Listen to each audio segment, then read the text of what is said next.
Well, hello everybody out there in GOZO Nation and GOZO Land. It's been a while, but I wanted to just give you some words of encouragement here during this December month, this holiday season, this great time of Christmas, of Advent, of really a time to celebrate and to think about other people and all that they go through, and to also, of course, think of our families, think of our loved ones. But I wanted to talk to you today about the idea of how it is so important that we don't just think of ourselves, but that we also think of others. So in other words, the idea of just giving to other people. Obviously, Christmas and the holidays is the time to naturally think of all that we would like. We'd like that new car, we want a new body, we want a new house. We want to, of course, give our best gifts to our children.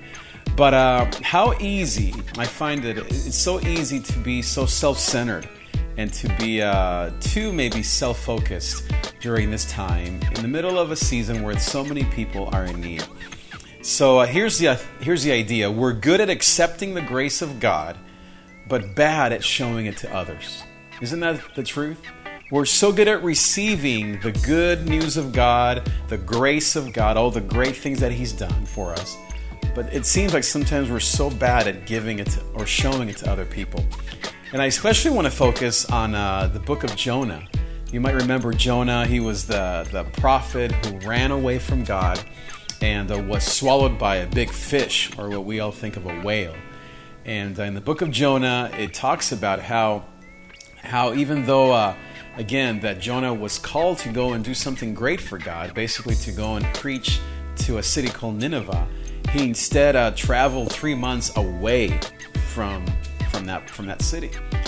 But God brought him back through, again, this fish that swallowed Jonah, and then brought him back. And finally, the second time around, Jonah listened to God, went to Nineveh. He preached to these people, to this great city, 120,000 people, it says in Jonah chapter 4. And the city turned from their wicked ways and turned to God. But the ironic thing is that Jonah, even though he had been used greatly by God, he was pretty angry at the compassion of God.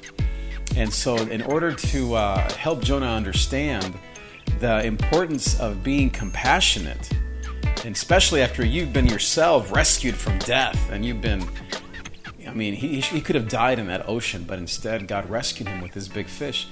Instead of Jonah being so grateful for that, again, he was bitter. He was mad that God had actually saved this city.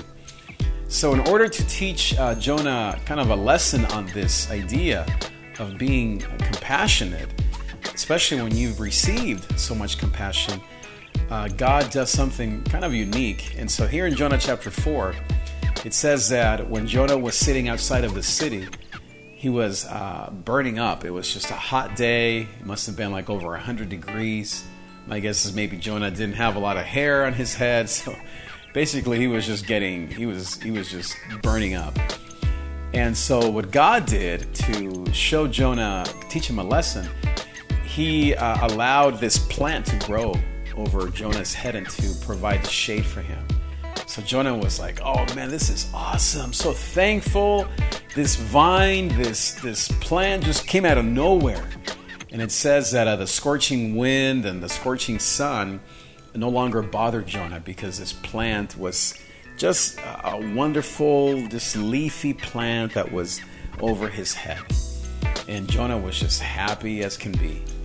But then what happens is that there is a worm it says in the Bible, that came and began to eat the plant.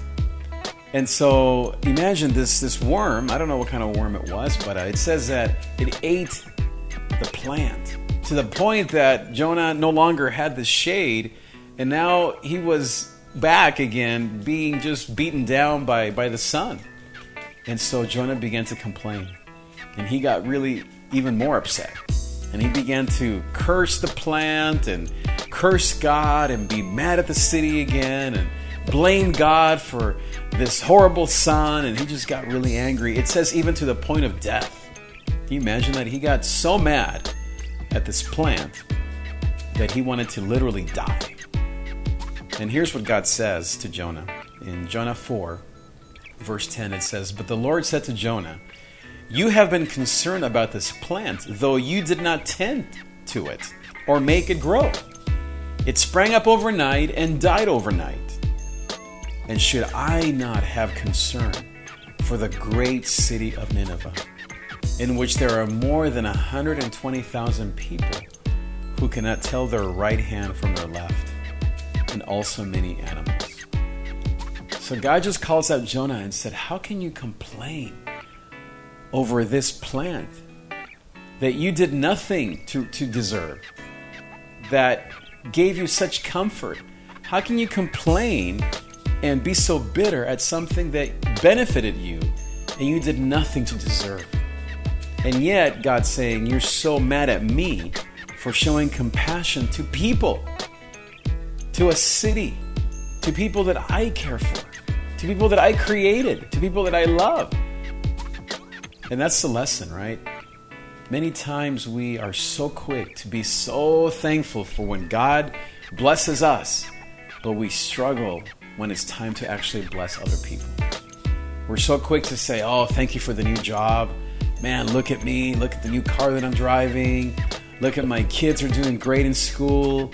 Oh, I'm so happy for my new outfit, the new clothes that I'm able to afford now because I got this new job. Or maybe, something you were able to fix the roof of your house, or you're able to finally afford to fix the brakes on your car. You're finally, losing a couple pounds, and you're so grateful, so thankful, praising God. But then God asks you to give sacrificially to somebody else that is in need, and you turn away from that, and you actually become maybe even bitter, saying, can't believe people are asking me to give. Don't they know how much I've had to suffer? Don't they know what I've been through? And we get all like self-righteous, and we turn into victims again, and we just close our hearts. So I have some tips on how to overcome that that attitude. First is remember your chains. There's a song that I remember listening to a while back that said, "Remember your chains are gone." And I really like that. I think we have to remember where we come from, our humble beginnings, the chains that used to bind us. I think that it's so important that we remember, how we used to live, how we used to be without hope, how we used to be without any direction in life, when we were unemployed, when we were feeling terrible about our bodies, when we didn't have all the stuff that we now have. And all of us can say, well, I don't have anything still. I'm still, that same person from a year ago. I'm in a worse situation. But, really that's just a lack of gratitude. God is saying, remember all the good things that I've done. Remember your chains. They're gone now. Remember how you used to live. Number 2 is cross boundaries. That sounds funny, but really what I mean is cross over to the other side of the street. Many times we don't have compassion because we're just on our side of the street. In other words, on the other side of the street there may be people that are different than us. They might eat different food. They might have different customs. We might not even like how they are, how they look, their color of their skin, the way they live. Cross the street. Cross those boundaries. Be a cross-cultural kind of person who is willing to get to know someone who's different than you. And that really will increase our compassion levels. And then thirdly is actually get involved.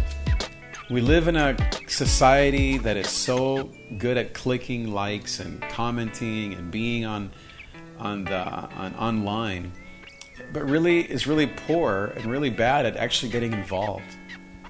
We're so good at liking things and at joining causes online, maybe giving a couple bucks. But really we struggle when it comes to actually actually getting involved, getting our hands dirty. And that's what God is always teaching us to do. Is it's not enough just to simply talk about things or to just be online, posting pictures of things that we like. It really comes down to being in people's lives, getting involved. So again, the 3 things is remember your chains are gone. Number 2 is cross the street or cross boundaries. And 3, get involved. My heart for you guys this holiday season, this Christmas time, is that we would be very compassionate people. That we would give from all that we've received.